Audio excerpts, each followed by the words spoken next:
We'll get started, everyone. Thank you for joining us. This is the Renewable Energy Generation and LA County presentation. LA County Planning is presenting as part of our Renewable Energy Ordinance update. So let's get started. So here today we have the LA County project team. We have Mark Herwick. He is the supervising planner for the Community Studies North team. Katie Lample and Lorena Cunha, we are both planners in Mark's team working on the ordinance update. We are also being joined by Christina and Caroline. They are also part of our team. So this is our agenda for today. The focus of today's meeting is renewable energy generation projects.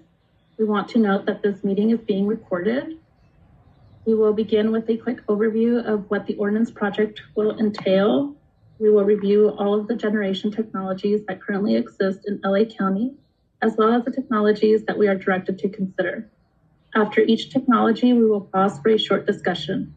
Discussions will be capped at around 10 minutes to ensure we review all technologies, but we will provide some time to go back to questions at the end.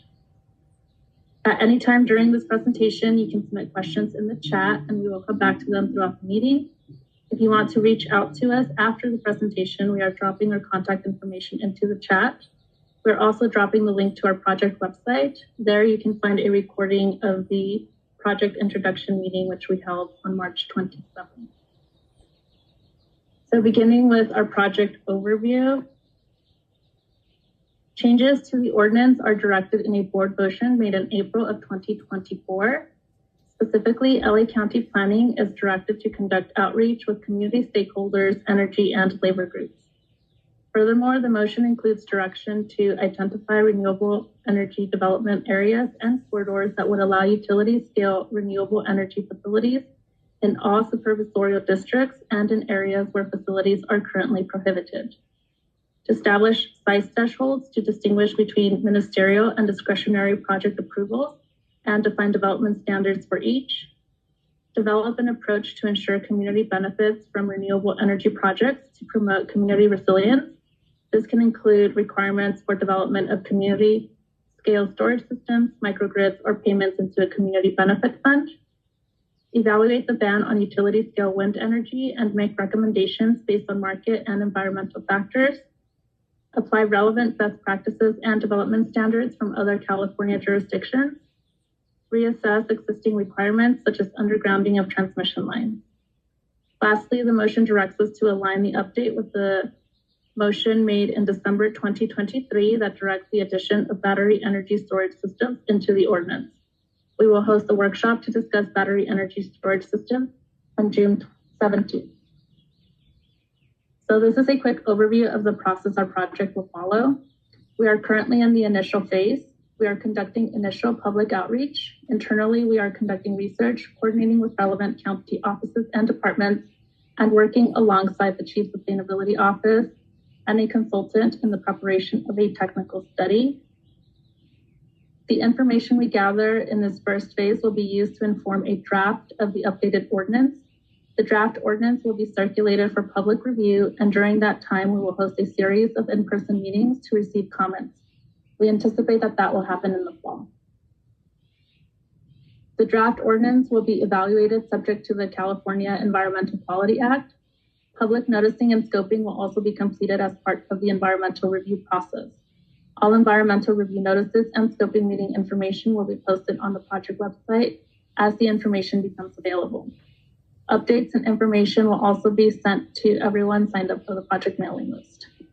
The final ordinance and environmental review documents will be presented at the Regional Planning Commission and Board of Supervisors for approval. So now we will take a look at existing conditions and explore potential changes that could be made to the ordinance. We will pass along the way to gather your thoughts and reactions. So we will start with renewable energy technologies, starting with utility and commercial scale solar. The map on the left shows both structure and ground-mounted solar projects in unincorporated LA County. The green outlines represent approved ground-mounted solar projects or solar farms, like you see pictured on the right. The red dots represent structure-mounted solar, which are commercial scale solar projects that you typically see on rooftops or over parking lots, like the image on the right. Structure mounted commercial scale solar projects are allowed in all zones except for open space and floodways. These projects are not reviewed by regional planning. When proposed, they move straight to the building and safety permitting through public works. Currently, the Renewable Energy Ordinance allows utility scale solar with a conditional use permit in the zones listed on the slide. These include agricultural, commercial, industrial, resort recreation, mixed use, and institutional. These projects are reviewed by LA County Planning. Siting considerations for utility scale solar include solar resource potential, flat terrain, parcel size, potential grading to prevent stormwater runoff, and interconnection to the grid. Due to the parcel size required to support utility scale solar, it is unlikely that one would be built in certain zones. Now we will pause and take about 10 minutes to hear your thoughts on possible changes to this section of the ordinance. Please use the raise hand feature if you would like to speak. Feel free to drop thoughts in the chat as well. We will be saving that for our records. Thank you, Lorraine. So I'm gonna hop in here and we'll pause. And if folks wanna raise their hand or drop things in the chat, as Lorraine said, to comment on utility scale solar, we'd love to hear your thoughts. And Jackie, I see your hand up, so feel free to unmute. Okay, I don't see anything here about overconcentration. And that was a key part of both Supervisor Horvath's motion that I think was amended by Supervisor Mitchell, but I don't quite remember, and Supervisor Barger's motion on the BES. And so I see nothing about that. And that's a key part of this. And I saw it wasn't part of the introduction. So my first question, I have a few more, but I'd like to talk about where the overconcentration consideration fits into or folds into this utility scale siting consideration. Yeah, thank you for bringing that up. That is definitely part of the board motion and something we're thinking about. And we're not at the proposal stage yet, so we don't have something to present to you on how that's going to appear in the ordinance, but we're wanting to hear your thoughts right now. So any feedback you'd like to share on overconcentration, we'd love to take note of. Well, I'm not asking you to tell me what the ordinance says. What I'm asking is how you're contemplating that in your consideration of these 5 bullet items: resource potential, projects require flat terrain, which actually isn't true, parcel size, may require grading, and interconnection. So I'm not asking you how you're handling it. I'm asking how you're contemplating. It should at least appear as a bullet item here, and it doesn't. And that's what concerns me.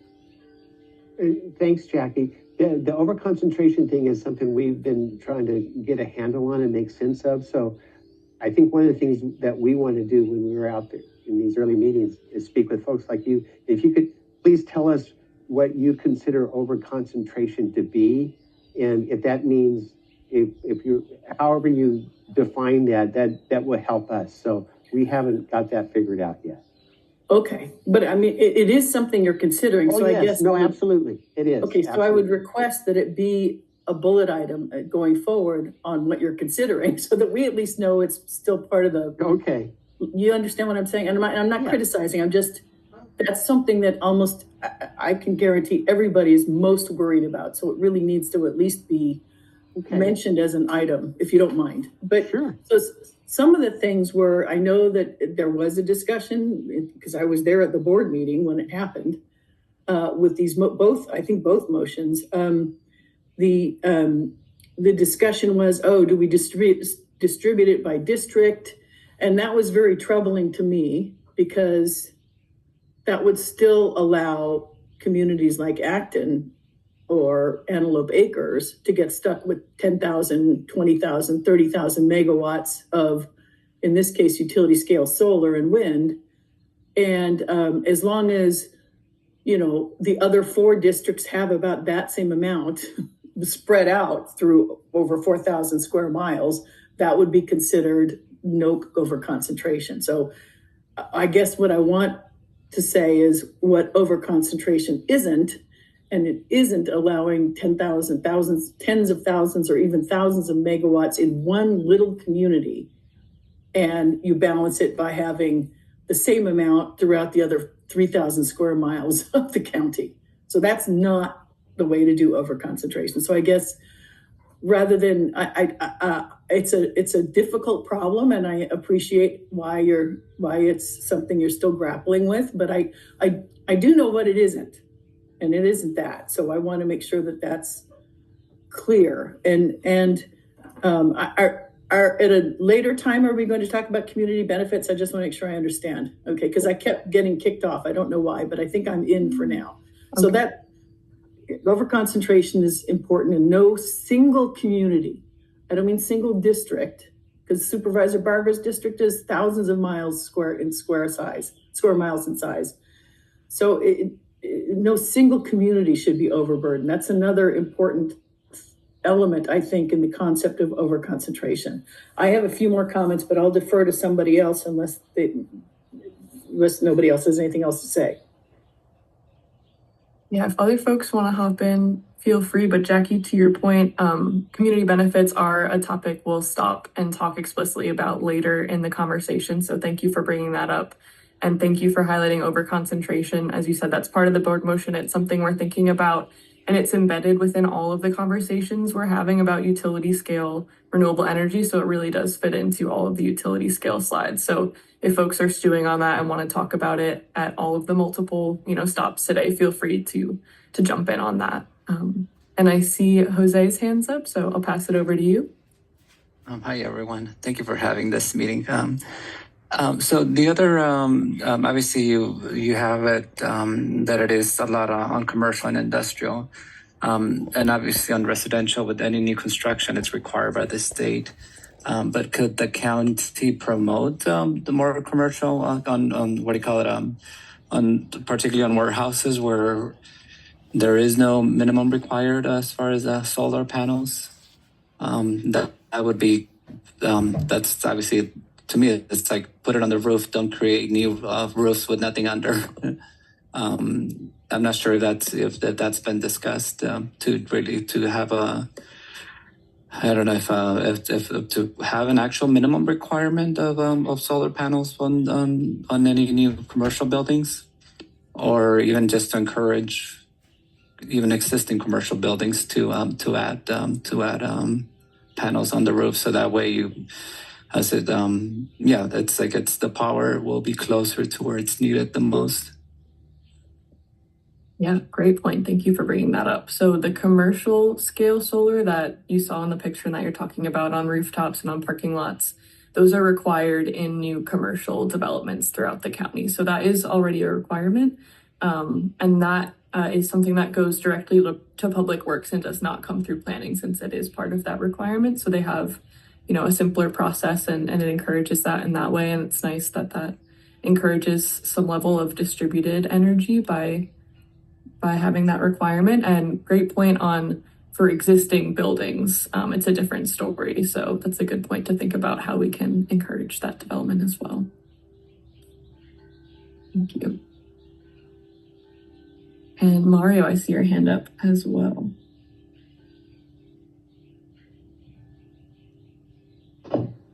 Hi, everyone. Thank you. So I just had a question. You mentioned something at the end of the slide about based on the size of the parcels, it was something unlikely to allow pros in certain zones or areas, I think. I wasn't sure what that meant, or if I heard that correctly. Yeah. Thank you for coming back to that. So Lorraine mentioned that based on the size required for solar, it would be unlikely to see those larger solar farms in some of the zones that it's currently allowed in. So maybe some of those commercial zones, you wouldn't see parcels that would support the type of large scale solar farms that you see taking up more acres elsewhere. So even though they're permitted in the zones, it would be less likely to see them actually feasibly developed there. So does that mean that you would potentially remove some of those zones as part of the ordinance to not allow utility scale solar in them? Or is that just more of a comment that you don't think? More of a comment, no proposals today, but would love to hear your thoughts on if that sparks any ideas for you or how you feel about it. Yeah, well, I think just like if you think of commercial, depending on where you are, I guess like CRU, there are some pretty big CRU lots, or I'm sure if you guys are still analyzing, you probably have a better view of parcel size and zoning, et cetera. But I just kind of find that interesting. So that was one question. The other one was regarding the CUPs.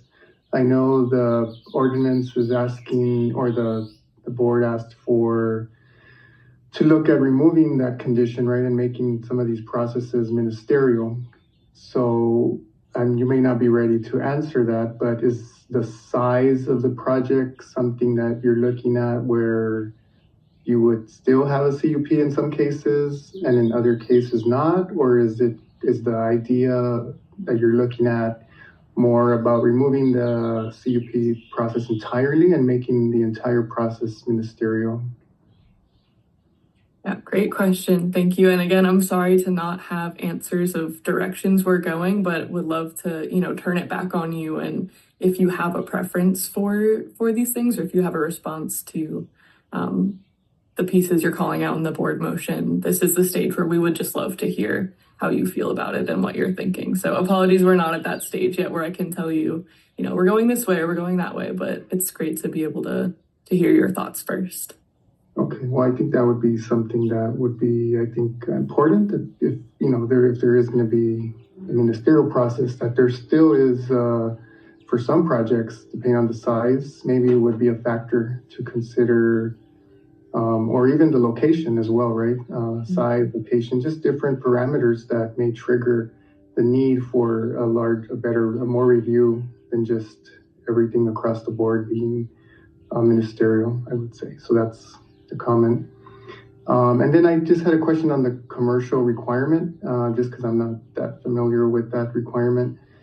I know it's not really related entirely to this part right now, but just wondering when that was enacted, and then also like how much solar does the commercial properties have to include in new development, just as if you have any, even if it's not accurate, just more of a quick something. Yeah, and thank you, because I think that is a piece of Jose's question that I missed for the minimum requirement of solar. So sorry about that. And coming back to it, the amount of solar that's required, I believe, is based on the square footage or in some way tied to the size of the commercial development. So the amount of solar that's produced, the amount of solar panels that they have, there's an equation in that code that helps them determine how much is minimally required, which I don't know off the top of my head, but it is proportionate to the size of the project.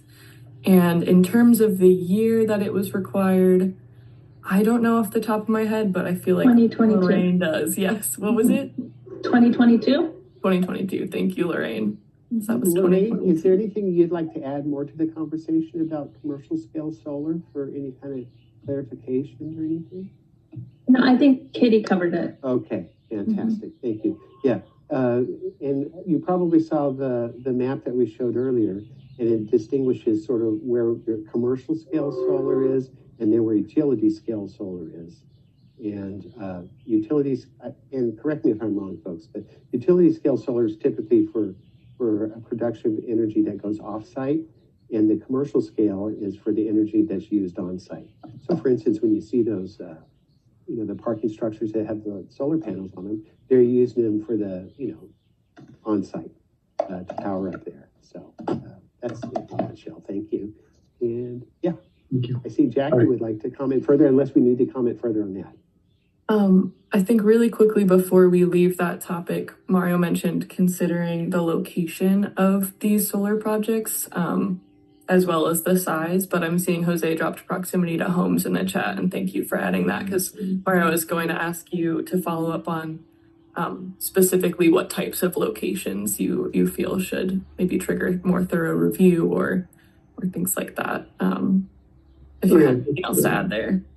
I would say, the residents proximity, but also I think environmental concerns regarding the location close to SEAs or areas that have wildlife or forests, like Joshua trees and juniper forests and things like that. Out here, we have a lot of species as well. You know, there's like animals like the tortoise and other animals that have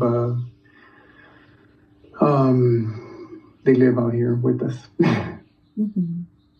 Great, thank you for expanding on that, and yeah, thank you all. Great feedback. I see Jackie's hand first, and then we'll come to you, Jose.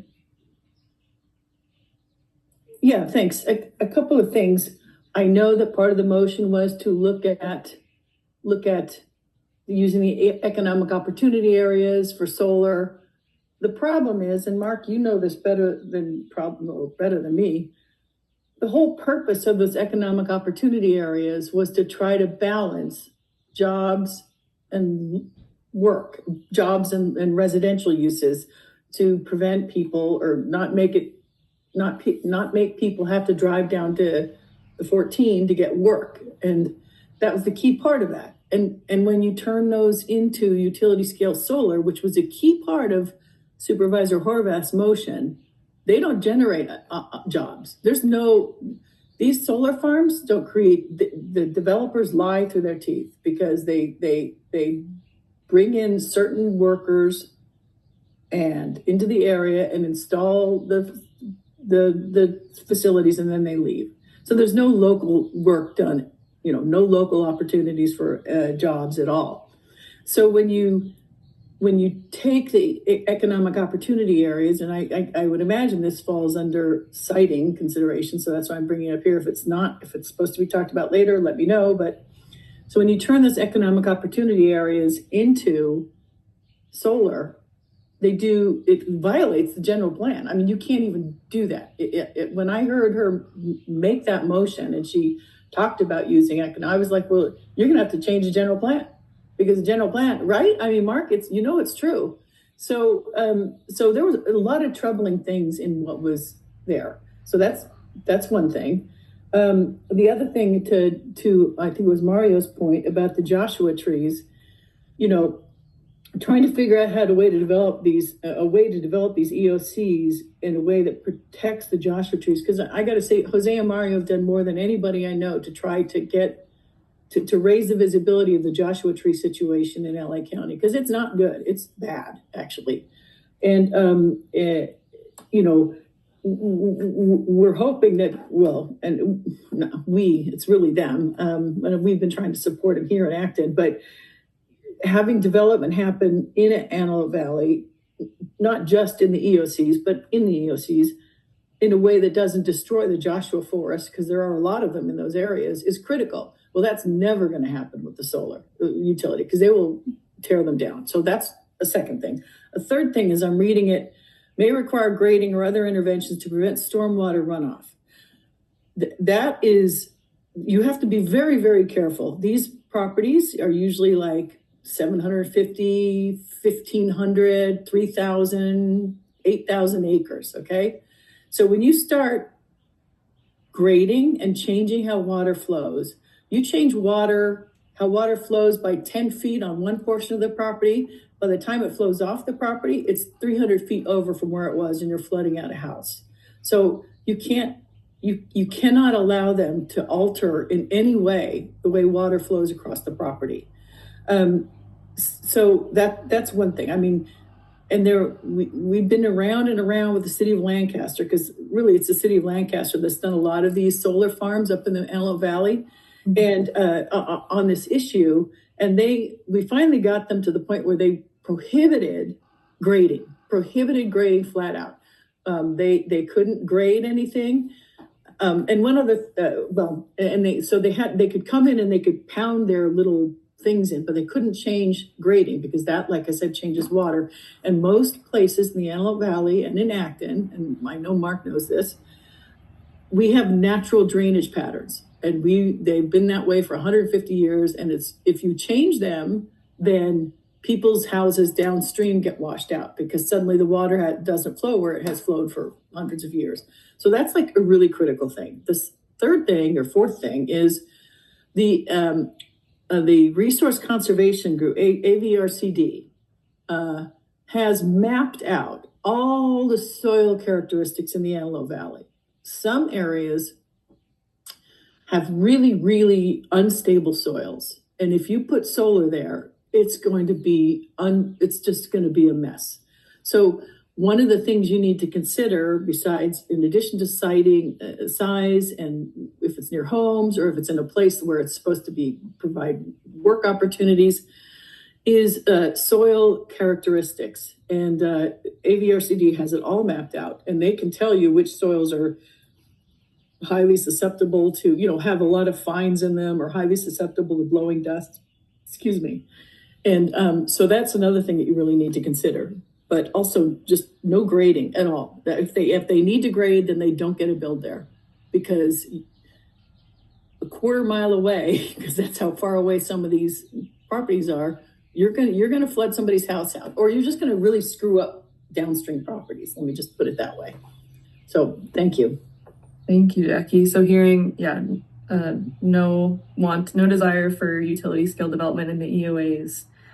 Joshua tree protections are important. The natural drainage patterns are important to you, and the soil characteristics, taking those into consideration. Right. Well, the natural drainage has to be preserved. It's not just important to me. It has to be. Mm-hmm. And if you're going to allow solar in the EOC, you need to change the general plan. There's just no other way to do it. So. Thank you for those points, Jackie. Got notes on all of those. And Jose, I see your hand up. And then if everyone's okay, I think after that, we'll move on to the next technology so we can get to all the ones we have to talk about today. But take your time, Jose. Thank you. All right. I just wanted to give a quick, just some ideas that on my end. So one is when you're talking about large scale solar, there has to be a system where you just don't have, well, there's let's say a whole range of 3, 7, 8 miles of purely solar that it's creating that will block any what do you call it, the natural habitat from crossing. Think of it as the nature paths. So if you're talking about granting what do you call the ministerial reviews on solar, then you have to go by the model. Let's say the way building does it, where there's a model home that's already pre-approved, and just follow all those plans and you're good to go. So it should be the same way, where you have something that, let's say, whatever that, 1, 2, 3, 5 acres that can be developed, and it has all the right dust mitigation, whether it's clean mulch, emphasize on clean, and then you have the monitors for any dust that may trigger just for the dust mitigation in general, as far as and also whether or not it has to be screened and all this. So you create the perfect model of what it should look like, and then you start at the top, and then that becomes the go-to as far as ministerial reviews, if when that discussion comes on what that'll entail. That's it for me on this. Yeah, that's really helpful. Thank you, Jose. So I'm hearing standards for if there were to be ministerial approvals, having very specific standards to ensure those projects fit the bill, and bringing up wildlife corridors, the ability for leaving room for the natural environment and species to go through there. And Jackie, I see your hand up for another point. Just one quick thing. Yeah, of course. It's not enough to have standards. They have to be enforced. I can point to 50 properties in Acton that all violate the standard and nothing's happening. And by enforced, I mean, and it has to be written in, if you do not do this, whatever this is, it's not that you lose your permit. You must be disconnected from the grid. You have to make it so that the conditions of use that compliance with the conditions of use are contingent on the use. And you can disconnect them from the grid. CAISO does it all the time. So you have to, it's not enough. I agree with everything Jose said, but it isn't enough, because you do that regional planning does that all the time. Oh, you'll do A, B, C, D, E. Do you have any idea how many places here have all these requirements and not one is met? Not one. So it has to be real, and it has to be enforced by making it impossible for them to operate without complying. So That's really important, making it, if they don't comply, and it just has to be, we take a picture, we'll show you, or they didn't do X. Okay, well then they have to disconnect from the grid, and you have to make that part of the condition of their permit, because otherwise they're just gonna say, I can show you so many City of Lancaster projects that don't comply with any of their CUP, not one CUP permit condition, not one, doesn't comply with any of them. And they're still operating and they don't care. So we can't have that if it's going to be ministerial, or even if it's going to be a CUP. Thank you for adding that, Jackie. Appreciate the feedback there too. And a thumbs up from Mario. Awesome, thank you.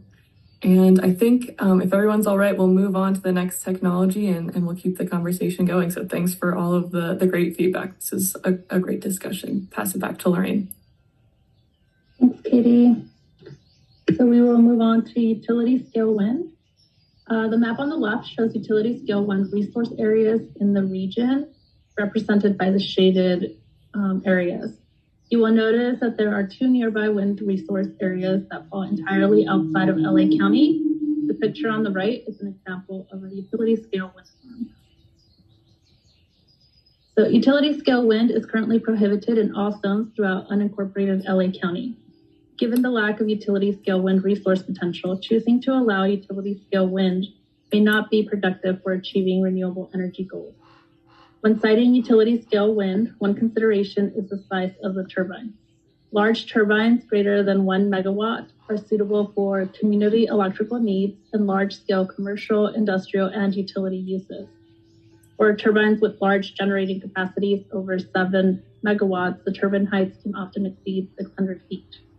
Other siting considerations include resource potential, requiring an average wind speed of 15 miles per hour at a height of about 240 feet, and interconnection to the grid. So now we will pause again and hear any thoughts you'd like to share related to utility scale wind. Thank you, Lorraine. And so again, we'll pause and a little less info on the slide because, as you know, we do not permit utility scale wind in LA County in the current ordinance. So would love to hear thoughts on utility scale wind. And thanks for dropping the link, Jose. I'll pass it over to you. All right. So this particular topic, I'm completely against, in the sense that it will be very unlikely for wind turbines to be in Agora Hills and what do you call it on other districts. And I know, I understand Horbeck kind of threw that in the back into the a pool of ideas, but this is one of them that it would be the ones where it would be completely overburdened by wind turbines if they are allowed, and there's it'll just completely change the landscape or the Antelope Valley, and we do see that already in the Tehachapi Hills. I mean, and they purposely put them on the other side of the hill, where they face more the LA County side, not on the Tehachapi side. Obviously, there's some on the Tehachapi side, but the majority of them are on the other side of the mountain. Well, it's still Kern County, and they obviously, even though it's allowed, we're the ones. Obviously, that's our view way out there, and I mean it's pretty far away from us. But if it comes closer to us, you have the issue of the problems with any local aircraft, particularly with all the the drones and all the planes and whatever flying things that the government's working on. Mm-hmm. So I think they'll have something to say if they, because they do quite a good amount of testing in our area. So that's one of the things that maybe they have to be put in the loop. And we also have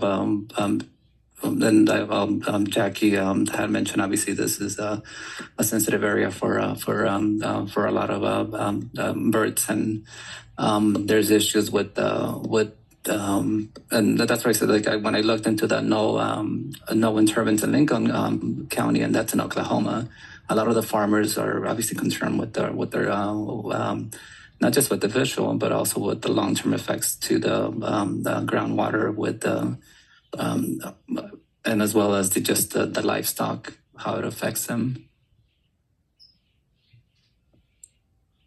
Thank you for all those points, Jose. Yeah, and thanks for calling back to the bird topic that I know Jackie brought up at our other meeting, and thank you for sharing that link after the meeting, Jackie. We appreciate all the resources. So great points there. Thank you, and I'll pass it over to Mario.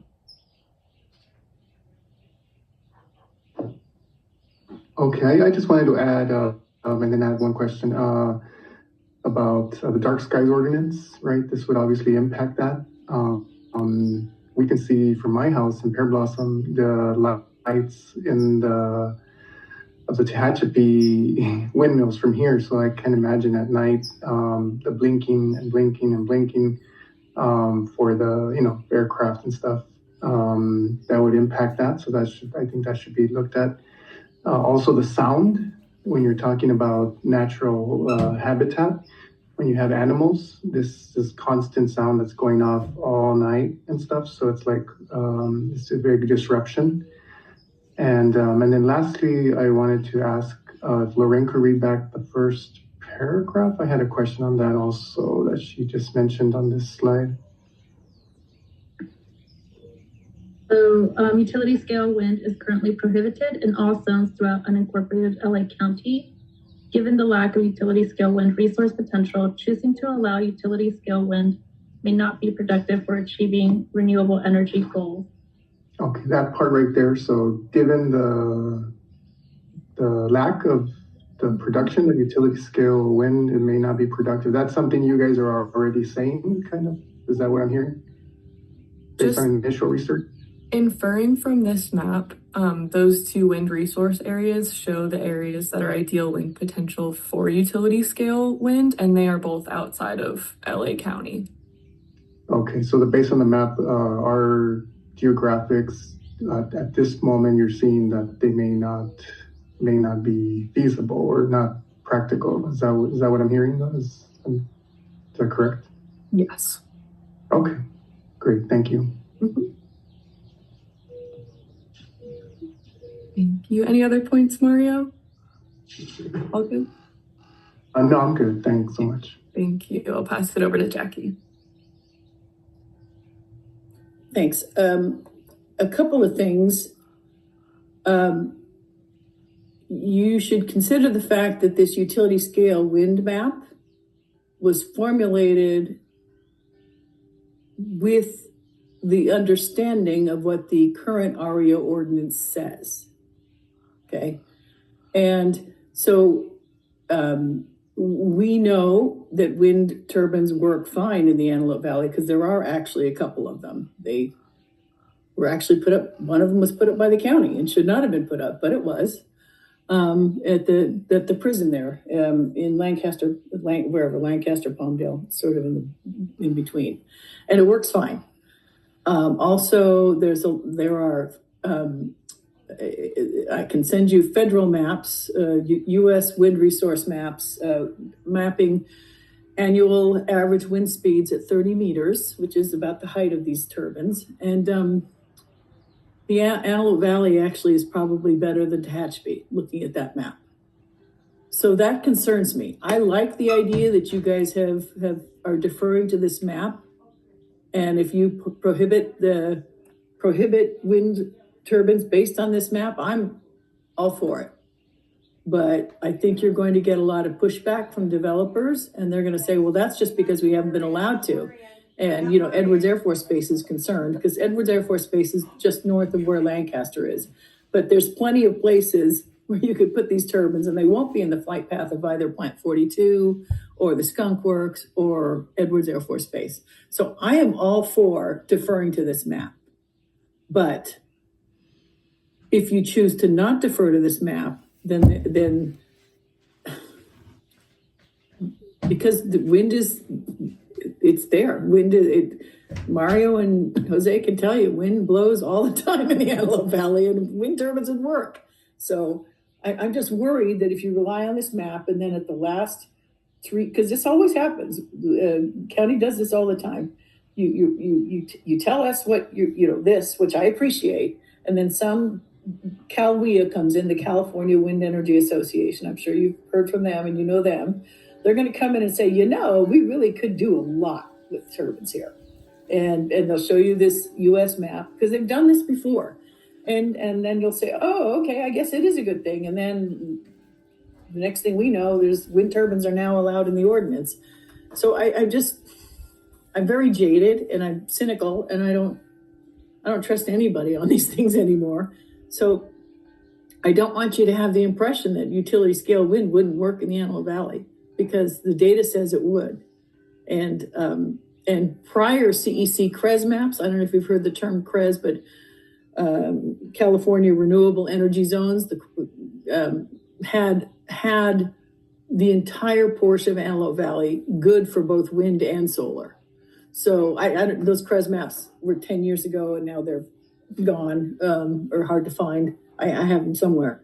But at any rate, and I'm also bothered, this picture on the right is not really indicative. They actually are, if you look and see what, I sent a picture, I sent some documentation to Connie Chung 2 weeks ago, showing a photograph of the wind turbines west of the town of Mojave. And it goes right up to the county line, literally, right? These turbines.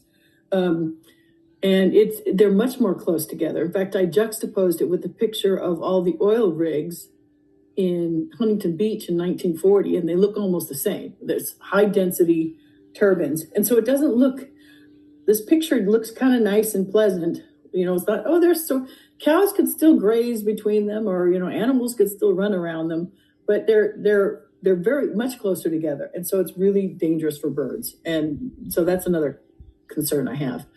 But you just need to not allow utility scale wind in the Antelope Valley, because it will look like what it now looks like west of Mojave. And if you have a chance to drive up there, I urge you to, and then drive out there, stand there, and you will hear it. It's like a low frequency hum. Okay. And you feel it as much as hear it. And here's the problem. LA County noise ordinance is based on A-weighted sound levels, okay? A-weighted sound level, dB, that's what you've seen, dBA, decibel A, right? And A-weighted sound levels are skewed towards higher frequency sounds, because that's what we hear in our ear. So they're all based on what we hear in our ear. They have eliminated any weighting or consideration of low frequency sound, which is what you feel. So when you're at a parade and the drums go by and you hear it, but you also feel it in your body, the vibration, that's not actually vibration. That's low frequency sound that's vibrating in you.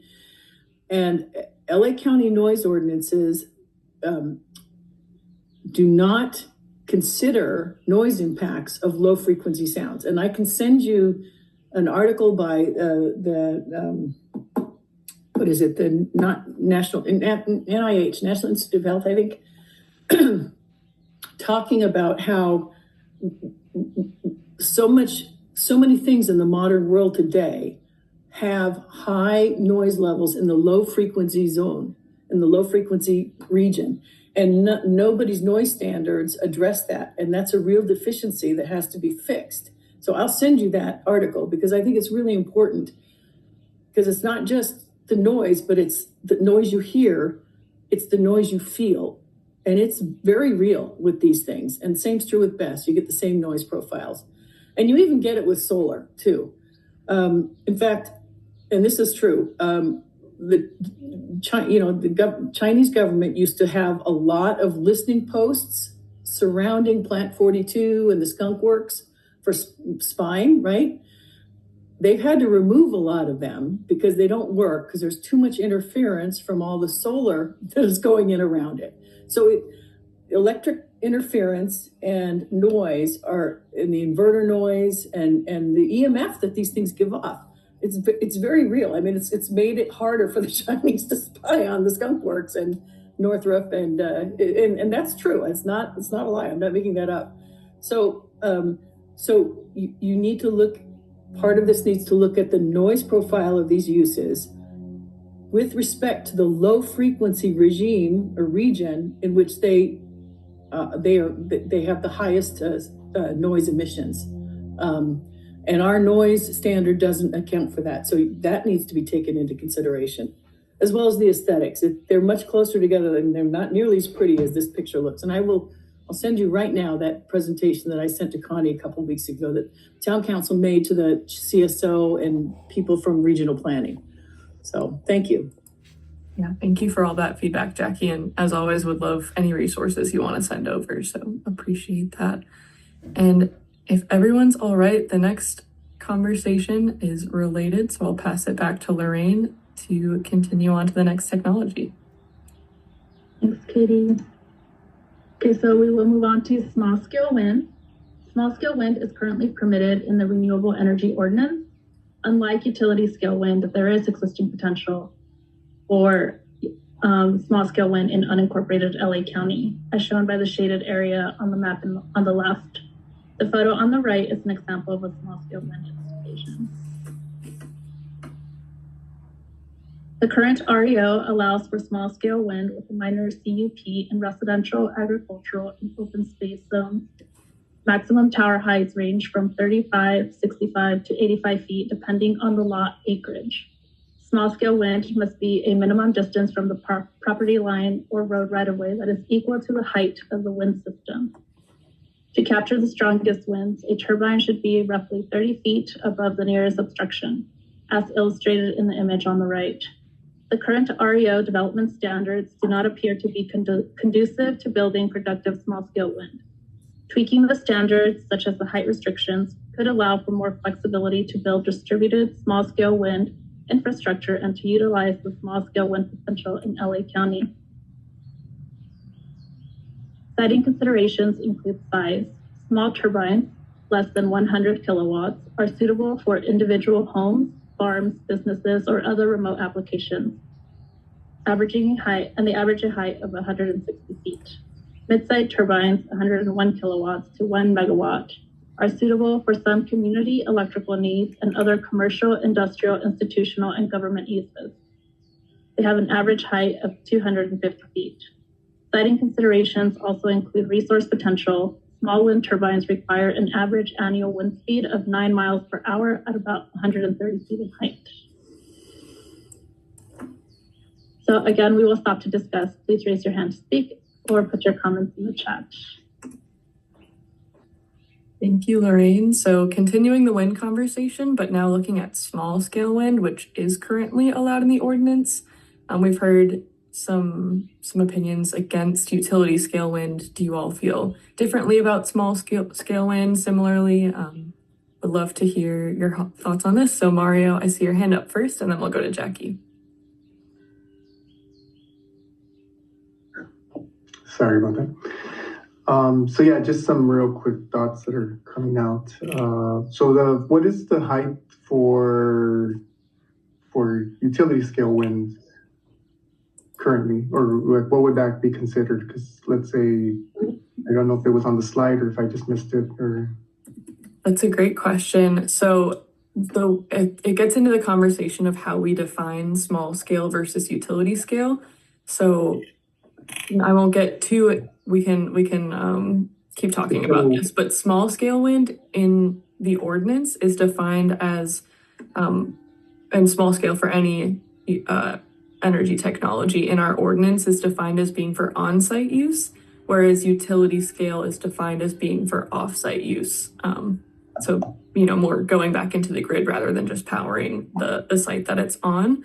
And then if you get into the industry definitions that are floating around, there's different kilowatt standards or sizes. So we're pulling averages that we found for the heights, but there's not some hard rule of, this height is small scale, this height is large scale. So just a caveat that, there's no hard line. So you'll see here for small scale, we have an average of 160 feet, which is what we see generally in the technical resources that we're looking at, whereas our ordinance maxes out at 85 feet currently. So our ordinance currently allows the smaller end of small scale wind. We have mid-size at 250. And then to your question for utility scale, I believe we saw that it can go up to 600 feet or can be smaller than that. But if we have mid-size at about 250, I would think like in the 300 to 600 foot range is generally what you'd see for utility scale as opposed to this small scale. But I'm not on an exact, number right there, but that's just to give you an idea. And I'll let Lorraine or Mark jump in too to clarify further if they want. So just to add a little bit of context to the resource potential. So the utility scale, we were looking at a higher wind speed, which is 6 to 7 meters per second at 80 meters in height. And for small scale wind, we are looking at 4 meters per second at that 30 to 40 meters in height. Okay, because I guess this topic is very somewhat because of the definitions you just described and the off-site, on-site, and then the different, I guess you're also looking at how fast the blades rotate, et cetera. Is that what you're just talking about right now, right? 67 meters per second or 4 meters per second. We have brakes or no brakes and things like that. I guess the blade size, is that something that that's going to be considered? Or maybe it's a comment that it should be considered as well, right? Because that makes a big difference. If you're looking at 250 foot small scale wind with the same wingspan as a utility one, it doesn't really make a big difference in terms of some of the concerns we have, maybe even worse, right? Just a little closer to the ground, more dangerous. Also, the part about the on-site, off-site. So I assume that the small scale wind that the ordinance is looking at is maybe looking at changing that, and it's more, hey, we can have small scale wind farms that generate utility scale electricity. Is that correct? Otherwise, most of these are done like for farms or people at their facilities. But it seems that this would be a new way to generate utility scale using smaller turbines. Is that more or less accurate? We're not proposing converting the small scale to utility scale or proposing anything. Just showing you kind of what we're seeing as the numbers for the range of turbines that are out there compared to what we have currently in the ordinance, just to hear your reactions to it. So yeah, not trying to move things in any sort of direction, but just hearing, we've heard a lot of opposition to the utility scale wind and are just curious if it's at the small scale, do you feel differently about it, or do you want things to change? Do you like how the ordinance currently is? So sorry to not have a great answer to your question, but no, that's good. I understand. But yeah, I think I would like the way the ordinance is now. I would say I like. I guess if I were to apply for an MCUP to put a small wind turbine at my property. And if it's not connected to the grid, do I even need a permit? Since a lot of these you can buy on Amazon and stuff like that. Do I need like a building permit or not? That's a question, just curiosity. I think you would probably need a building permit. Yeah, we'd have to double check on that. But since it's a minor CUP, that's a discretionary process. It would go through building and safety to take a look at it. And I would expect there'd probably be a building permit required since it's a structure. Okay. Yeah. Thanks.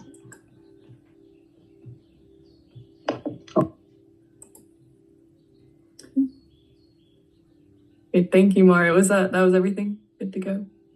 Okay, cool. Thank you. And Jackie, please go ahead. We actually have one of these in Acton, and the MCUP was just renewed like a few months ago. Town council wasn't told about it. We didn't know anything about it. We've had people come to us. I know this one person lives about 3,300 feet away, and she says it's very, very loud. Okay. Now the CUP that was renewed, it's the tower is 80 feet high, blades are approximately 95 feet, and which doesn't make sense because the tower is only 80 feet high. So the CUP makes no sense to me because it says 80-foot steel pipe tower, blades that reach 95 feet, which means the blades will be hitting the ground at least 15 feet buried into the ground when they spin. So I I'm not sure that I understand the MCUP that comes out, because it doesn't make sense. And it also has a requirement that the thing has to be, the blades can't swing within 20 feet of the ground, which is still very close to me. So I'm very concerned, if you're contemplating increasing the height, that would be something I would completely oppose, because like I said, I don't know how tall this one is, because the CUP doesn't make sense, but we don't want it any taller. We just went through, you guys just went through a whole process a few years ago, changing your the telecom requirements to be only 75 feet, because they're very, very obtrusive, right? They're very visible, and they're not good when they're really tall. So you made the height now 75. So it seems untoward to allow wind turbines to get even higher than they're already allowed. So that's a non-starter. No, definitely do not. And people here, there's a condition number, let me see where it is. I don't remember what condition number is, but it has a 60 dBA, again with the dBA noise limit at the property line for a SCL, which means a single event, right? So it's not time weighted average over 24 hours or 8 hours. It's an event, right? Like probably over 15 seconds, right? Because you have to average sound. You can't measure sound instantaneously very easily. It's always done over at least some period of time. So at any rate, but nobody knows that. In this one wind turbine, and I'm friends with the person who owns it, but it's very loud. And the county just puts in these conditions, but they never bother to go out with a noise meter to see if they even comply. And so I have concerns with the current ordinance, and I'll send you the CUP, and the town council took no position on this because we didn't know about it. And we probably wouldn't have opposed it other than say, hey, we've had residents come in saying this thing's really, really loud. What are we going to do about it? But we never got that opportunity, so that never happened. And I don't want to cause problems for this property owner because, they're a good member of our community, but it is causing problems. So, and I don't know how to fix it because, short of people going out and buying a noise meter and saying, okay, it's over 60. And then what do? You're not going to make them take it down, but it's loud. So I think you need to solve that problem, or at least think about it and address it in your, and I'm sorry if it's a problem from what I'm saying, but they can be troublesome, and they spew a lot of oil out. I don't know if you know that, that's true too. But anyway, so I'll send you, let me make a list of all the things I need to send you. I'll send you that MCUP again, not because I'm trying to cause problems with this person or because the town council opposed it, because neither of those things are true. And we didn't even, like I said, know about it, but it doesn't even make sense. And it is noisy. And so you need to build something in that the county will go out every now and then and do a noise measurement, because you can't expect neighbors to enforce your permit conditions, and they are yours. They're not, they're the county's. The county's guaranteeing that there's no environmental impacts because it meets these standards. That's the whole purpose of everything, right? In the CUP and the environmental finding, because it's discretionary, and then there's no follow-up. So anyway, that is a concern I have with the existing, and I certainly don't want it to go higher, especially since going higher than what's allowed now is sort of contrary to the trend regional planning has adopted with regards to telecommunication facilities, which is to drop their height down from 100 feet to 75 feet, or make them go through a special process if they need to go over 75 feet. So thanks. Thank you, Jackie. And yeah, helpful to hear about a specific example. So appreciate that. Any other thoughts on small scale wind? All right, thank you for all of that feedback. I'll pass it back to Lorraine. Thank you. So we will move on to green hydrogen. Oh, sorry about that. I will give a quick reminder of the definition of green hydrogen. Hydrogen can be produced in a variety of ways, but not all of them are considered clean energy. Hydrogen can be produced via a process called electrolysis. Electrolysis is the splitting of hydrogen and oxygen from water molecules in a unit called an electrolyzer, which is operated by electricity. When the electricity used to conduct electrolysis is renewable, it is considered green hydrogen. There are no green hydrogen projects currently in LA County, but we have received an application for one. Green hydrogen is not currently included in the Renewable Energy Ordinance. If we were to include it, some zones that may be appropriate in with a CUP are heavy agricultural and industrial. For context of what the use would entail, green hydrogen projects need over 100 acres and likely involve the storage of hydrogen in tanks ranging from 1,500 to 25,000 gallons. Electrolysis is a water-intensive process as it uses water as a feedstock to split hydrogen and oxygen. Lastly, to use the hydrogen off-site, it requires the transportation and storage of that hydrogen, which is considered hazardous, particularly due to its flammability and potential for explosion. So again, we will stop for your thoughts and comments. Thank you, Lorraine. So as Lorraine mentioned, that this technology is not currently in the ordinance. We don't have any green hydrogen production facilities in unincorporated LA County. We're just curious to know your thoughts about it. So Jose, I'll pass it over to you to start. One, I'm curious where this applicant is planning to put the site that they're looking at. And if, obviously, I doubt you know the second part, but I guess what company is trying to do it. Thank you for that. Mark, I know you have. I can provide a little bit. An applicant, I don't recall the applicant's name, but it's sort of in the eastern part of the county, close to the border with San Bernardino County. There's a proposal that hydrogen production would sort of be an accessory to a solar field. And that's where it's kind of at right now. Nothing's been done. I think the application is still being reviewed. Okay, yeah, because I do recall seeing green hydrogen, and I figured that's a site, and it's just right east of Lake Los Angeles by and Mirage. So that was one that I've been meaning to bring up, and with the because I guess we definitely need to get more information on it, and I guess obviously the scale of it and the flammability of it. You don't want some big catastrophe of an explosion, and so there's definitely more to be, I guess, more to be explored. But what I'll do is I'll go. I'm pretty sure I took it somewhere on the Energov, and I'll share it with the other town councils. Just I mean, at the next RTC meeting, we'll bring it up to see what it was. So what we ended up doing is at the RTC, just as an insight, is we did talk about turbines on our last meeting. So I'll put green hydrogen on our next meeting just to talk about and what people know, and just so that everyone's on the same page as far as what new green energy technologies could be coming to the Antelope Valley. So that's it. Thank you. Yeah, after you all have time to discuss, we'd love a readout or any thoughts you want to share after that, or if you want to get in touch. So I'll pass it over to Mario.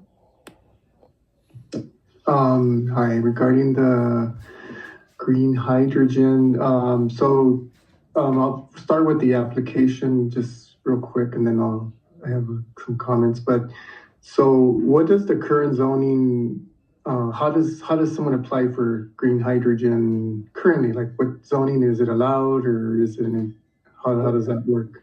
So Mario, I can provide a bit more info on that. Presently, right now, we don't have any provisions in the zoning code for hydrogen production other than hydrogen production being gas production. So that's a challenge at the moment. And so that therefore, when this project was submitted, I believe it was really considered a solar project. And then when there was further examination that the project may include hydrogen production, that's when we started really taking a close look at it. So that's why it's sort of in flux right now. There's been no decisions made on it because we don't have any implementation tools at the moment, really.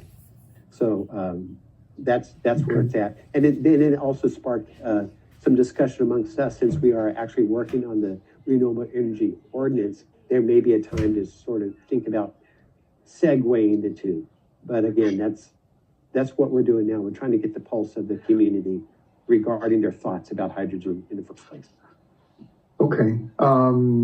So this brings up for me, and I think for a lot of our communities, I've talked to a lot of people about this, and then on the ARTC as well. There's a lot of projects that come up that, like I think Jose's comments right now in the chat, they're saying they're asking for zone change to heavy industrial from agricultural. And that's like always very troublesome. Like these zoning has been placed on the general plan, and in some areas like in Pear Blossom and other parts, in the AV area plan, it talks about zone changes should be discouraged. And we don't see them being discouraged. There's a project for, Jose can have better information, but someone who has agricultural land, they want to convert it to commercial or heavy industrial. And the planner is telling the applicants, you can't do that in an agricultural, you should apply for you should change the zone. So that's what I'm talking about, where it doesn't seem like it's discouraged necessarily.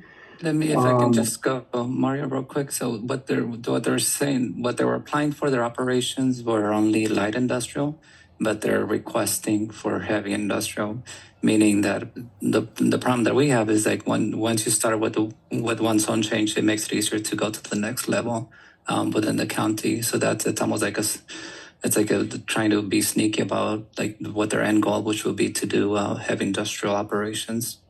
Let me point out, the Antelope Valley Area Plan states categorically that industrial land uses in the Antelope Valley are all to be light. So I'm just going to say, and I can find it, and I'm finding all these documents, but I know it's there because I've looked at it a million times because it's so important, for our community and the best, what we're dealing with right now. So, if the county is processing a zone change to heavy industrial, I don't think that's consistent with the AV area plan. Not only the provisions that say we discourage zone changes, but the provisions that say industrial uses in the Antelope Valley are light industrial, that unincorporated, I should say. That was my understanding. I think the exception might have been in an EOC, but I'd have to look it up. And I apologize if I'm wrong, but that's what I recall it saying. Okay, I'll just continue finalize, and then you guys can make any comments. We don't like the thought of having a hydrogen plant allowed in what's currently an agricultural. We call it heavy agricultural, but in a zone like that doesn't really sound. I know there's high acreage in the agricultural areas. But maybe at some point there will be a resurgence in farming, or secondly, what happens to the area? It gets destroyed, so that changes the future. And the hazardous part of it is the terrible. If there's industrial areas and that's where it makes sense, then that's where you should stay at, is what I think, and a lot of people in our communities think. So that's my comment. Really great points. Thank you, Mario. And Jackie, I see your hand up next. Oh, and you're on mute, sorry. Well, you said what makes green hydrogen green is that the energy that's used to create it comes from a renewable source. But doesn't it also have to be only water splitting? Because you could make hydrogen from methane, and it's a lot easier and a lot lower energy required. So if you were to use methane, would that still be considered green energy if you do it with solar? Believe, and I would have to double check since there are so many different colors of hydrogen, but I think changing the feedstock to methane would change they define hydrogen production by all these different colors. And so that's part of the thought process too. We're so early just taking the temperature on it, but the definition of green hydrogen would be part of, if it were to be something included in the code, would be something that needs to be drilled down a lot. So yeah, great point. And please continue. Yeah. Well, because I mean, the thing about methane is, and I get it's a nasty gas, right? Bad GHG juju. But if you needed to make hydrogen, that would be more environmentally benign in the desert where there's no water to begin with. If your feedstock for making hydrogen, I'm not saying I'm in favor of it, but all of this hydrogen that's made, what you're considering is the hydrogen that's being made is not actually going to be converted back to water for it's not a storage facility. Green hydrogen is not, you're not considering it as a storage use for energy. It's actually going to be transported offsite and then sold for hydrogen purposes. Is that right? I mean, do you understand my question? Right, like a hydrogen production versus hydrogen storage. Okay, so when you say green hydrogen, you only mean hydrogen generation that's going to be transported off and sold for some chemical process somewhere else.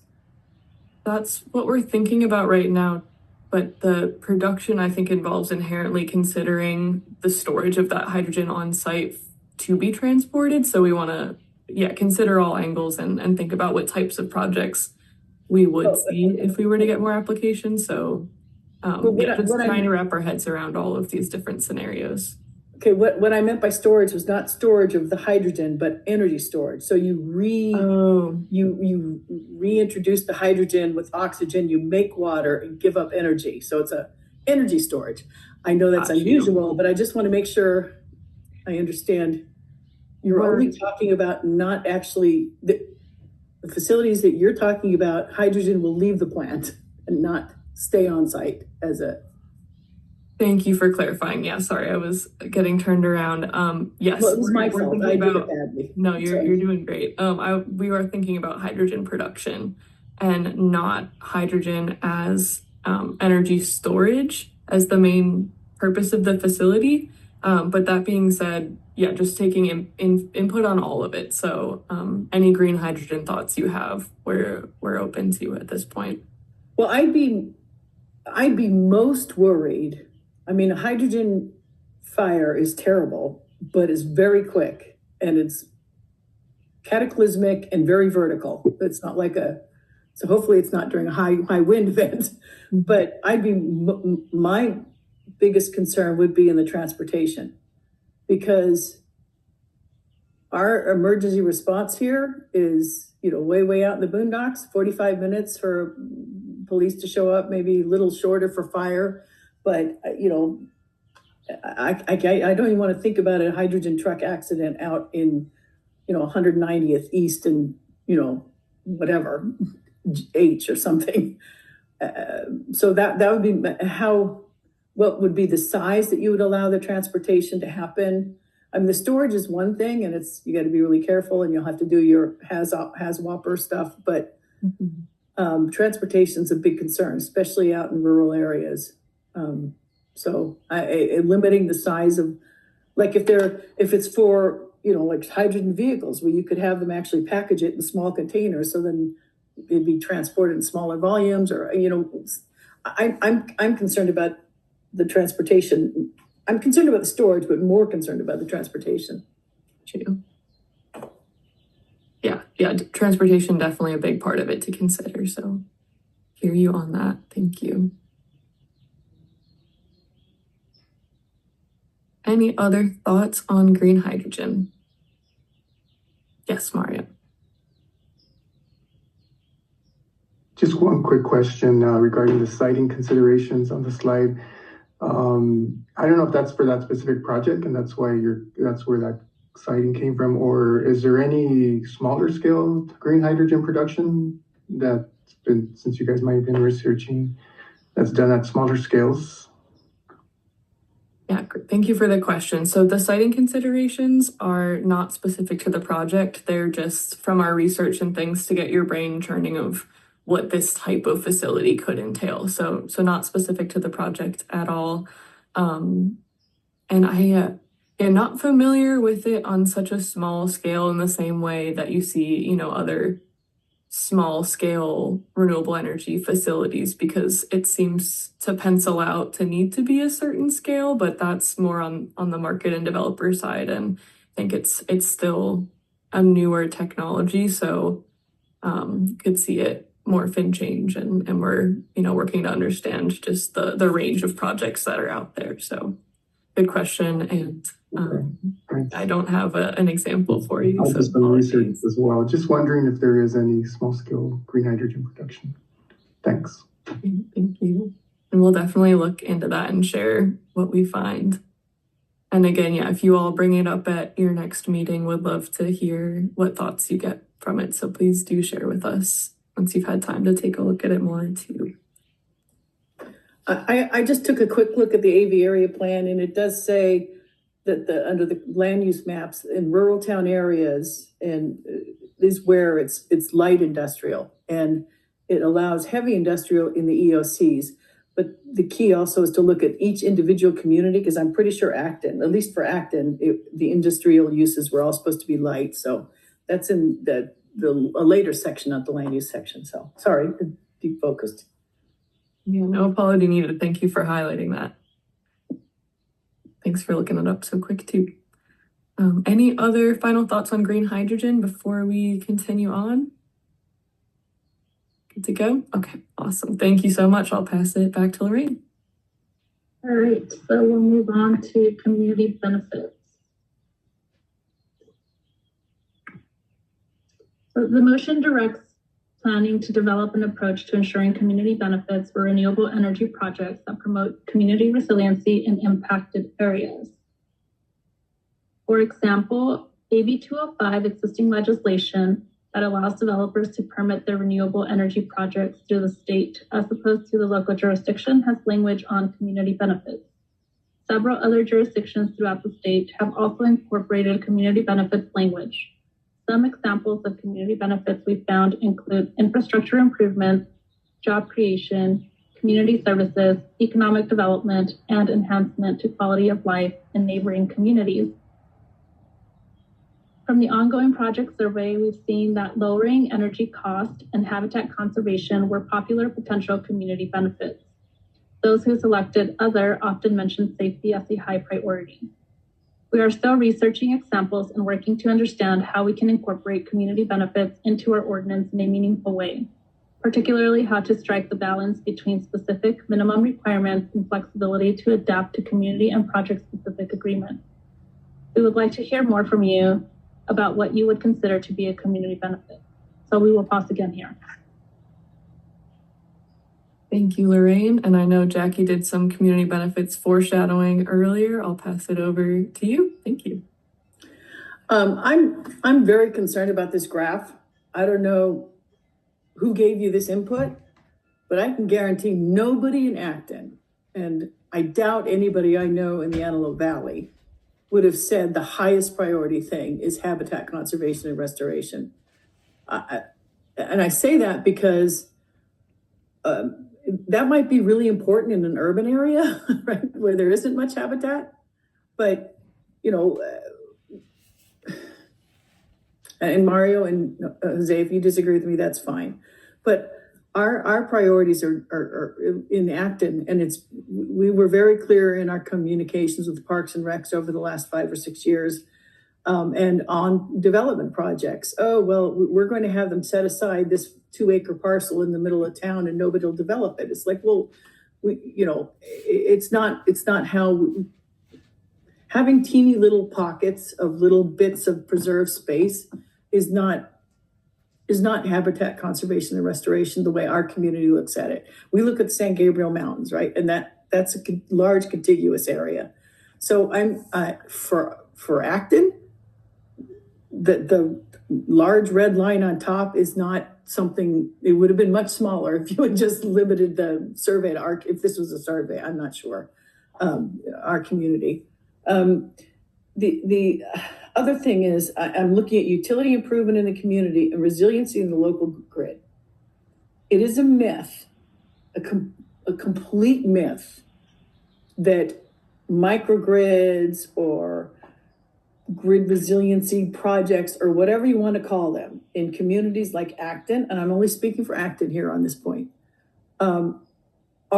provide community benefits, because they don't.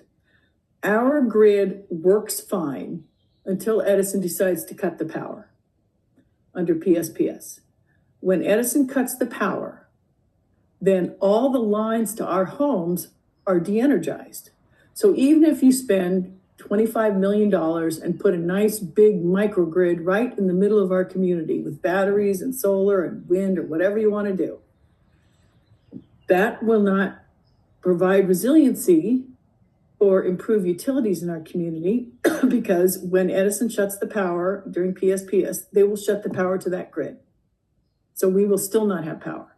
So please do not make the mistake of thinking that a microgrid or a local grid or whatever is useful in communities that routinely have their power cut by Edison, because it's not. Because the lines we need to connect to that microgrid are precisely the lines that Edison is shutting off. So we'll do no good. So it's really important to understand that from a community benefits perspective. Also, the project itself should benefit the community. And if it doesn't benefit the community, then it's not providing community benefits. And as I said, we don't see habitat, and let me explain this habitat conservation and restoration concept, right? In fact, what I was working on this morning, I just blew me freaking away. MRCA has bought another 120 acres in our community and not talked to our community, not told us about it. We don't know what their plans are. They use state funds to do it. So they used our tax money. So 4 years ago, and I don't know if Mark is aware of this, but a developer came in and spun our whole community up, went to all the high school, the middle school, got all these parents and all the coaches behind a great project that was going to be called the Catherine Barger Sports Facility Complex in Acton, and wrote all these letters of support, right? And they all went to RPOSD because they were looking for $1.2 million in Measure A funds. And when the town council finally learned about it, we did some digging. What actually it was MRCA was buying the land and they were going to fence it off. And, we use part of that land for our ball fields right now. So it's actually provides community benefit now. Anyway, so we have a lot of entities coming in saying they're going to do habitat conservation and restoration and benefit the community. And it's a lie. So I just reject that completely for our community. Jose and Mario might have a different perspective, but no. So a lot of these benefits you're listing, and they don't provide jobs. The renewable energy projects do not provide jobs. So that yellow thing, that's a complete lie too, because they're all remote. BESS, solar, they're all remotely operated. The only possible exception is green hydrogen, because that actually would require bodies to operate. And all of these systems are grid tied, so they do not provide lower energy costs to the community. The only exception would be the city of Lancaster, because they've got a CCA. I can't remember what they call it, but community choice aggregation. Yes, thank you. And they form that, so that's what they put on. They've nicely not put the solar near any of their residents. They've only put it near unincorporated residents and destroyed their lives. But the residents of Lancaster do derive benefit from lower energy costs, theoretically. I don't know if it's true. I've never looked at their energy bills. So I don't see any of these benefits being real. They don't provide resiliency to the local grid, microgrids don't improve utilities, they don't create jobs, and they're not going to provide, certainly in unincorporated areas, they are never going to provide lower energy costs because they're connected directly to the grid. And that's CAISO controlled, and that's Southern California Edison, and by extension CPA. So if you want to talk about community benefits in our community, you know what? I'll have a discussion. I'll ask Jeremiah to put on the agenda, but to tell you what we think the community benefits could be. But I can almost guarantee that none of what we will give you is any of these. So that's, and I've been submitting comments on AB 305 projects, the Fountain Wind in particular project. Mm-hmm. And when I looked at the community benefit program that was put down for that particular project, the CEC under the 305, everything that they were proposing, and I went through very carefully, it was like a 20-page letter, everything they proposed actually benefited them and Weyerhaeuser and the property owner. Did not benefit the community or the tribes, it's the Pitt River tribe is in particular, at all. And so when you actually peel back the layers of what they're saying is a benefit, it was a complete lie. And in fact, like the county of Shasta County has filed a lawsuit against the CEC, and they're citing all the stuff that I wrote in terms of the community benefits, because it's all fake. So another concern I have is that community benefits that developers tell you are going to benefit the community, they do not benefit the community. And I will point to testimony given by Hecate to the Board of Supervisors in December on this very issue. And it was a complete lie. They talked about all the benefits to the community and not one actually is a benefit to the community. So I apologize, I'm very hot under the collar on this topic and I'm very sensitive to it, but these aren't real in my opinion. So thanks. Thank you, Jackie. And yeah, no need to apologize. This is great to hear how you're feeling about all of it. And Mario, if I could just respond to a couple of Jackie's points really quick, and then I'll hop over to you. So just the first point on this survey, or you asked where the graph came from. I just want to clarify, it's a countywide survey that we're currently circulating. I think you're all on our email list and probably have seen it on our website. So feel free to keep sharing it around. It's still ongoing, and it's going to all folks throughout the county, as this is a countywide, or unincorporated county, as this is a countywide ordinance. So that is coming from what we've gotten so far from the survey. Well, are you tracking the people who are saying hi on the red? Are you tracking where they are? Because they're not from up here.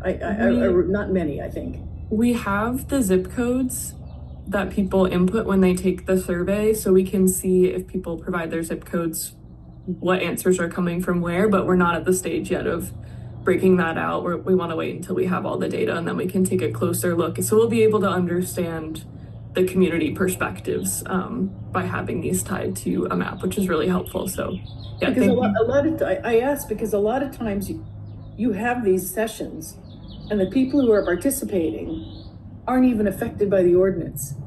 And that was a big problem in the climate and the climate action plan. There would be 300 people on the meeting, and they would poll people and say, they literally, where are you from? And most of them were from the city of Los Angeles or from the city of Malibu. And they were commenting on stuff that doesn't even affect them. And this is potentially another example of that. And I'm really bothered by it. So I'm very sensitive to it. And you really need to not, their input is of zero value, in my opinion, because they're not affected by it and it's not touching them at all. Yeah, we're working to try to get feedback in a lot of different ways, so that way we can hear directly from the impacted community. So conversations like this are really helpful, where we can, supplement what we're getting from the survey with, direct conversations. I think are always, the best way to go. So we're doing as much of that as we can too. And you brought up some points about the specific community benefits listed on the graph. So I just wanted to chat really quickly. I think there's a difference between the community benefits that developers talk about, being inherent with their projects. So if we're building this and it's going to benefit the community in this way by having this project here. And then there's benefits that developers provide the community in exchange for building the project. And we've seen examples of this through different mechanisms. So I think we're interested in, you might say, this project won't lower our energy costs. But if there's, we're in the research stage, and if there's some mechanism that we can find to make that happen, we're interested in knowing, what's a priority there. And so I think tied or separate from the conversation of, does this project inherently give us this, when you're talking to your community, we'd love to just hear what are the priorities. And I hear your argument against the habitat conservation and the lower energy costs and the resiliency. But if you do come up with a list of things that you say, these are tangible things that we would like to see if there's a utility scale project close to us, that would be really helpful to just know what the yeses are and what the green lights are. So would love to hear hear back if you continue that conversation. And yeah, took notes on your thoughts on these. So thank you for sharing all of that today. And I will pass it over to Mario. Thank you. Thank you. Yes, Jackie, we're so pissed now by you. No, I'm just kidding. It just highlights the differences in communities. So every community you ask is going to have a different opinion, right? And I know that so many people in Acton as well have habitat conservation and restoration mindset, but that doesn't mean in terms of the question and the prompt that it kind of falls in line. I find, like, I don't know if you can go back to the slide before this, Lorraine. Just so here, like, where is it? Develop an approach to ensuring community benefits for renewable energy and promote community resiliency in impacted areas. So, like, that part is always, it's kind of interesting to me. Like, I don't know what that means, like, or where the areas we're talking about that need resiliency, and if that's the benefit, it's kind of like, well, that's just, renewable energy is going to bring that anyways, right? It's going to be more energy coming into any area, or to the whole grid, et cetera. So I think in terms of the community benefits, because it's so widespread, and communities have different needs, and they're going to change over time as well. Mm-hmm. So what I would like to see is a tax, and a tax a community tax that goes directly to the communities, or a certain area, the town. Let's say there was a big project in Pear Blossom or Llano or somewhere else, Acton, there would be an ongoing revenue generation, right? And then that can be decided between however that can get regulated or whatever, and who can have the purse and distribute funds. But you could have road improvements, you could have lighting, a lot of things. Like, we've been fighting Pear Blossom for a traffic light. There's deaths, at least 10 deaths every year from traffic accidents on the 138. And countless more accidents that are not fatal, but we're told by Public Works we have to wait. It's not going to happen now. It's getting closer, but it's been years, so now it'll be maybe next year, maybe the next year after that. So there's an example of if there was a tax that was going directly to the community, and if it was managed correctly between the community and the county or whoever, then that could be accelerated, or other projects like that. Because things will change, and so that's one comment I would have in terms of benefits. The other stuff, like, if we go back to the graph slide now, the habitat conservation and restoration, that doesn't seem like a benefit when the project itself is going to destroy the habitat and the restoration, and then we're talking about, hey, that's going to be a benefit. We're going to conserve and restore this. Well, what's the net effect, right? If we didn't have that problem before the project, and now we do, now we're getting a benefit, that's not really a benefit in a way. So those are my comments. Yeah. Thank you, Mario. I really like what Mario said. This is just me, not the community, because we haven't talked about this yet. But I would want to say, though, that if there was some sort of tax on the use that goes to benefit the community, because, for example, we know that the Humidor Best is going to generate like $10 or $15 million in tax revenue for the county every year. Well, a lot of that should go to the community. And that's a perfect example. And that's in their literature. The county Board of Supervisors letters talk about how much money the county is going to make off this project. So it's, and solar isn't any different. It is a huge money spinners for the county.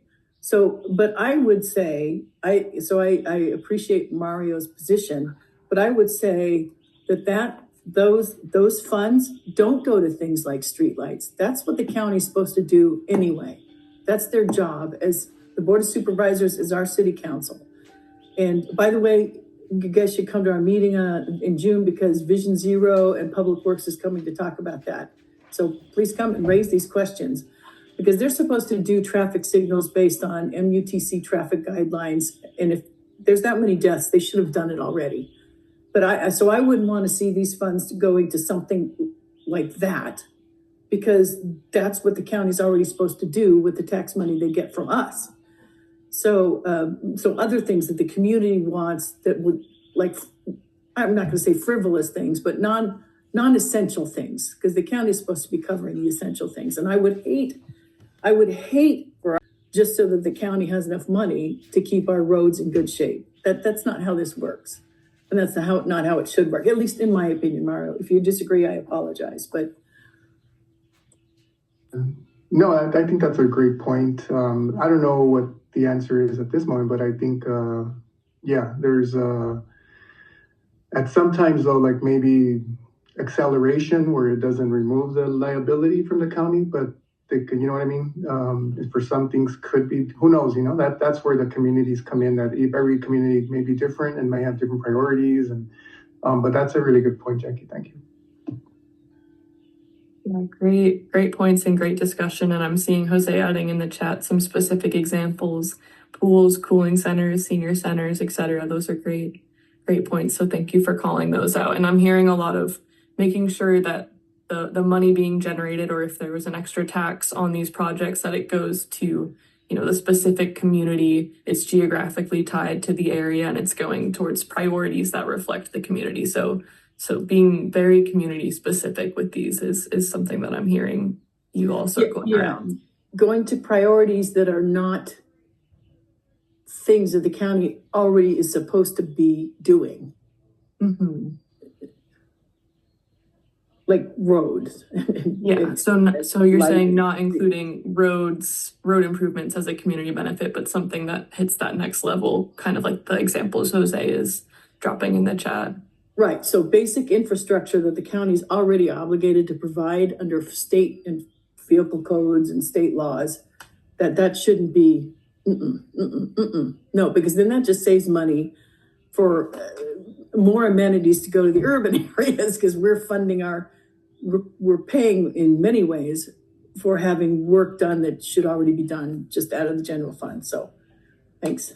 Thank you. Yeah, and I think Mario's comments too triggered for me, you know, the all of the county is not a monolith. It is, you know, different needs for different communities. And as we're seeing in this conversation too, different communities have different priorities on this list that we see on the screen. And I think that's really helpful to just get that reinforcement and hear that from you all today. So thank you. And any final thoughts, or anyone else want to hop in on this community benefits discussion? And I know you all mentioned maybe taking it back to other community members, so we'd love to hear, again, readouts from those conversations. But Jose, I saw you unmuted. Go ahead. Yeah, so we'll also do it for the ARTC, and every now and then I'll do surveys on, and this was very helpful when we did the CSDs, where I would ask a question: would you like to see this in the town, or what would you like to see? So I'll try to do that in the at least in my nearby communities, Per Blossom, Little Rock, and Lake Los Angeles. I'll kind of run those surveys and see what shakes out. Beautiful. Yeah, that'd be great. Thank you. Appreciate it. Any other thoughts here? I think we covered how we're feeling for now. I will pass it back to Lorraine. Thanks, Katie. Okay, so we are now moving on to final questions. So we'll open it up to any other questions that weren't specific to the generation technologies or community benefits.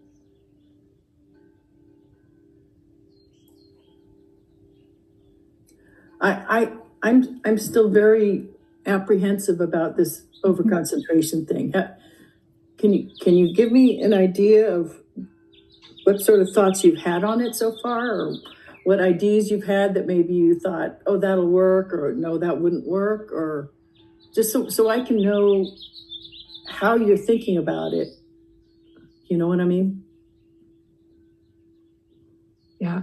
If I may just offer a few thoughts. We're so challenged by overconcentration because the way the technologies and the grid work.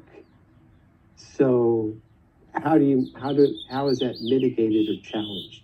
And so that's a problem, right? And so there are things that we can do and things that we can't do based on how the industry and the technology works. So that's what our conundrum is. And I know,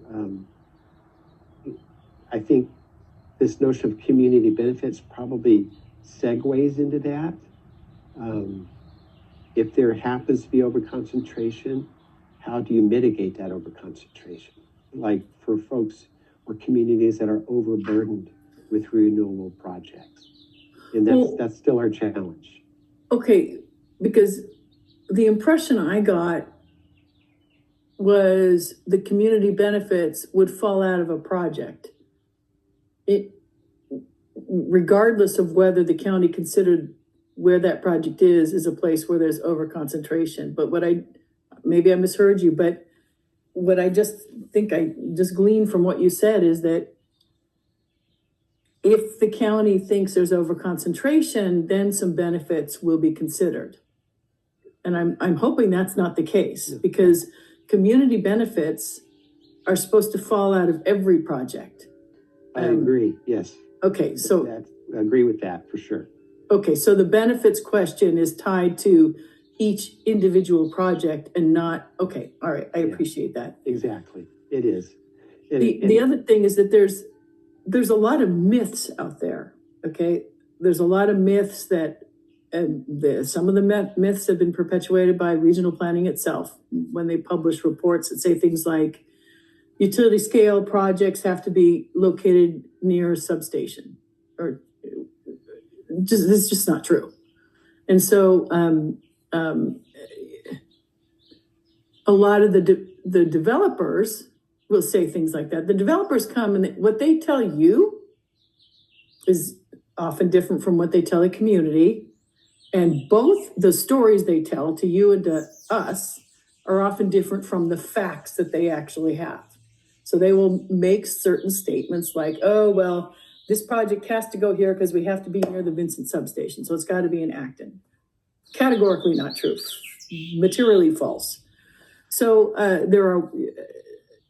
so some of the constraints you may think exist because of the technology aren't really real. And that's part of what I think our community would like to understand is when you say things like, well, we're kind of constrained by the technology and what it can do, and that's sort of influencing our thinking, we'd like to understand what you think the limits are. Because they're, even for utility scale, utility scale is generally, in the industry, it's generally something that's over 20 megawatts. I don't know if you agree or disagree with that, but that's sort of the cutoff or the how PUC and FERC looks at it. And you can put a 20 megawatt solar utility scale solar facility on an industrial complex, right? And it's integrated into the distribution grid. It doesn't have to go to the transmission grid. So I guess the point is, if I'm not convinced that some of the constraints that you and regional planning believe exist really do exist.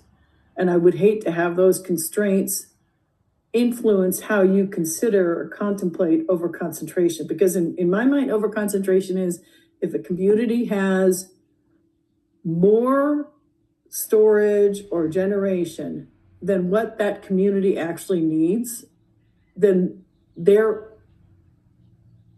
overburdened. They have more uses than what's justifiably they need, right? They are taking the burden from other communities because, like the BESS here, if we have 2,500 megawatts, that's enough to support a couple 100,000 homes, right, for power. Well, there's only like 3,000 homes here. So just one project based on its capacity, I think should be considered to be already overburdening the community. And therefore any project beyond that would be an overconcentration. That's kind of some of the ways that I've been looking at it. Now, you probably disagree, but I think to assess whether community is overburdened, you need to look and see what the community needs and what the community has an obligation to shoulder as a member of society, right? Yes, we need to do our part for green energy and GHG reduction, and we will, but we don't want to do everybody else's part either. So if that makes sense, that's kind of how in community discussions, especially because we've had this talk a lot about regarding BESS, but it's also legitimate and applies to renewable energy generation as well. So on that note, I'll just shut up and let Mario talk. Thank you, Jackie, and thanks for sharing, your definition and how you've been thinking about it. And I'm hearing maybe a preference for distributed energy structure as opposed to those utility scale projects in a given community. Well, you can make utility scale at the distribution level. I mean, you can do a 20 megawatt system, and that would be considered utility scale by a lot of standards. I don't know, your standard might be different, but anyway, and it's connected at the sub-transmission or distribution level, not the transmission level. So anyway. Yeah, thank you for that clarification. Awesome, and I will pass it over to Mario. Thank you. So yeah, I have some final questions and comments. Let me see if I can get them out of here. So in terms, it kind of goes back to the benefits. I don't want to think that the tax idea is the only obviously thing that we have thought about or stuff like that. But I think one thing is I think the idea with that is that it's recurring, it's ongoing, and same as the generation of their profits and what we have to look at every day and things like that. But maybe in addition to that, not necessarily as a replacement, but maybe some basic requirements like since they're generating so much power, like free EV charging for the communities or something like that, which could help the county with this goal, climate change goal and stuff like that. I always also find kind of lack of creativity in a lot of these projects. I mean, I have to look myself, I have to do a lot more research on the internet, which I hope to, and I'll send whatever I find. But like solar parks, I mean, like a park, like it seems like if you just raise the solar panels, it takes a little bit more work to clean them maybe. But then you could have all this shade underneath in the desert, right, where people need that and they can go there. So instead of a separation where everything's walled off and everything, and it's like, what if it was like coexistence with the community, right? Where there's open space or something like that, something where people are going there, that it changes the whole relationship as well with the organization, the companies that are doing this, right? It's more like, hey, we're a happy green company, and here's your park right here next to the solar thing. Here, you charge your car if you're a community member, whatever, stuff like that. I feel like creative solutions are needed to help this next scale of the future, right? We're going to bring all this power in here. So anyways, that's kind of some thoughts on that. That's great. Yeah, thank you. Another thing you could do is like, okay, if you want to put 100 megawatts here in Acton or Pear Blossom or whatever on 700 acres or whatever, then you need to put in 100 megawatts of distribution down in the urban load. Because then what we need to do is we need to expand distributed generation. And so burden them with the requirement of, instead of buying 100 acres out in like Kern County to offset the 100 acres they're going to destroy, which we won't benefit from, put 100 megawatts of distributed generation down in some of the DACs, maybe the low income areas, and let them have much lower cost electricity. I would certainly, I don't consider that to be a benefit. I think that should be a requirement, because we need to stop supporting just utility scale. So if they want to build a utility scale system, aside from the community benefits, the benefits that will flow to the community where it's located, you should force them to put in equal amounts of distributed generation, particularly in the DAC areas because just so you know, electrical rates are going to go up another, I think it's 25% in the next 2 years. That was Edison filing to the Public Utilities Commission a couple months ago. So I'm guessing that they're going to double within the next 15 years. So those DAC areas really need it. And I think that should be a mitigation for mitigating utility scale, you need to put in equal amounts of distributed. Yeah. So kind of getting at the lowering demand elsewhere conversation. Appreciate that thought. And heads up, we've got a couple more minutes left before I pass it back to Lorraine to wrap up. So get those final thoughts going. Mario, I'll pass it over to you. Thank you. I actually had a question for you all, how your meeting went yesterday. And then are you having separate meetings for the community and or developers or are they attending the meetings, or just curious? That's about it.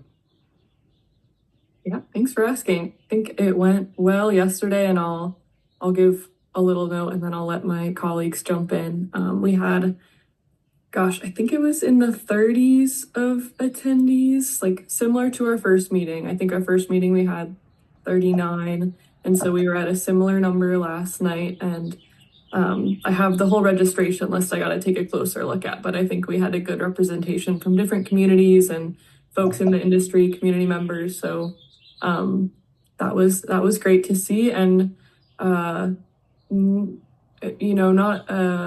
we got some good questions, we got some good feedback. Trying to think similar topics to today. I mean, same presentation, but some similar feedback, I think.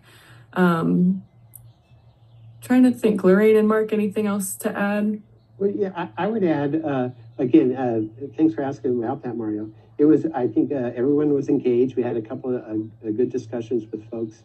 And I think folks are also looking forward to our upcoming meeting where we're going to talk about BESS, specifically. So that's good. And then also, to your other question, we're trying to engage as many different people as possible. So we'll certainly have a listening session with anyone. So we're reaching out to the industry, and if they want to have meetings with us, we're going to talk to them, and we're reaching out to them to see if they have times that we can specifically chat with them, and then reaching out to all other community groups as well too, throughout the county. We're intending to do that. And also, if folks would like to invite us to any of their standing meetings, we're happy to do that, engage them either on Zoom or Teams. And if we can organize things and get things coordinated, we'd probably be happy to come out in person to chat with folks too. That's all part of our big picture.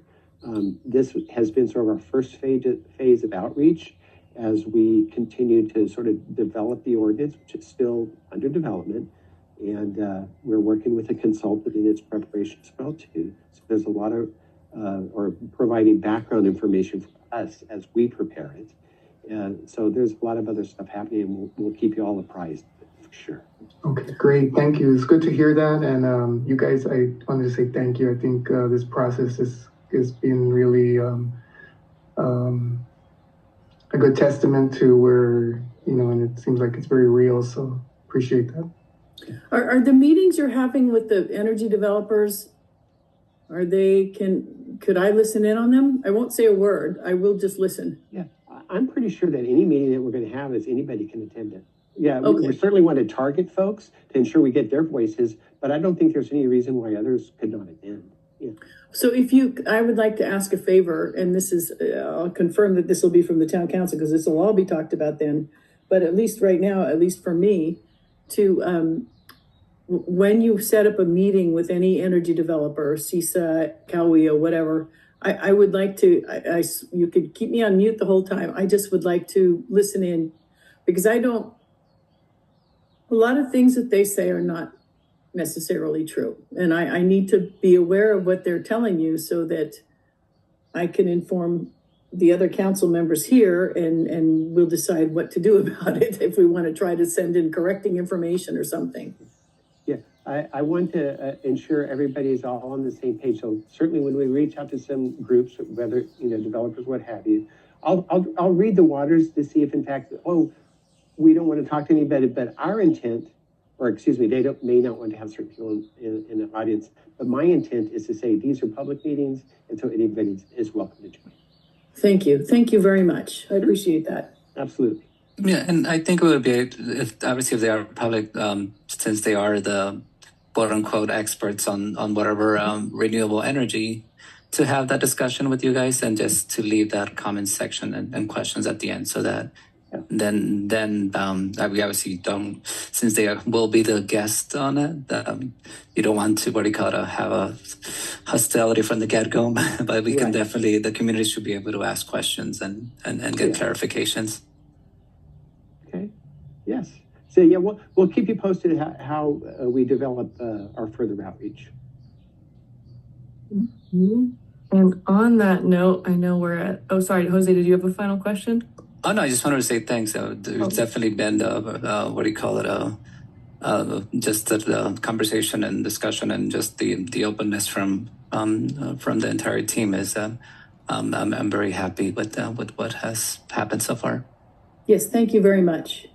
Thank Certainly you all welcome. so Thank much. you. This has been a really, really nice discussion, and I'll pass it back to Lorraine. We just have some wrap-up slides looking to what's coming next.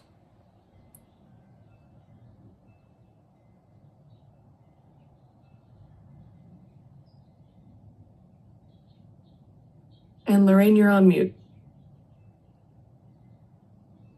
Sorry about that. Somebody was doing yard work.